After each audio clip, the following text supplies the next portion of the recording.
salamat po sa inyo. Ipagpatuloy po ninyo itong magandang ginagawa ninyo sa Liga.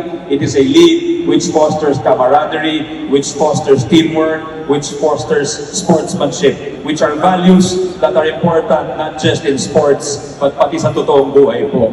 Yun ang sanang maiiwan natin sa ating kabataan. Itong mga diwa na ito, values, ay importante hindi lamang sa larangan ng sports, pero sa totoong buhay po. At sa ating student athletes, alam natin masarap mag-compete, masarap talunin yung ating katunggali, masarap manalo ng kampyonato. Pero higit sa lahat, huwag nating kalimutan, lahat tayo Pilipino, may mga tungkulin sa ating bayan, sa Diyos, at sa ating mga komunidad. So mabuhay po ang NCAA.